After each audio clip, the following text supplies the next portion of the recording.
محبت رسول، love of رسول اللہ صلی اللہ علیہ وسلم. دیکھیں دعویٰ تو ہم سارے ہی کرتے ہیں، ہاں ہمارا سب کا دعویٰ ہے غلامی رسول میں موت بھی قبول ہے، نہ ہو جو عشق مصطفیٰ تو زندگی فضول ہے. بہت پیارا سلوگن ہے، بڑا زبردست نعرہ، مگر کیا واقعی محبت رسول ہمارے اندر ہے؟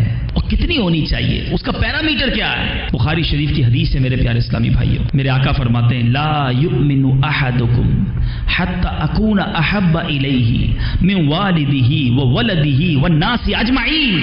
میرے آقا فرماتے ہیں تم میں سے کوئی اس وقت تک مومن نہیں ہو سکتا، کب تک؟ جب تک میں اس کے نزدیک اس کے باپ، اس کی اولاد اور تمام لوگوں سے بڑھ کر محبوب نہ ہو جاؤں. ایوری بڈی، تمام چیزوں سے زیادہ لو، رسپیکٹ رسول اللہ صلی اللہ علیہ وسلم کی ہونی چاہیے. یہی مومن ہونے کی یہ پیرامیٹر ہے. کیا ہم اس پیرامیٹر پہ پورے اترتے ہیں؟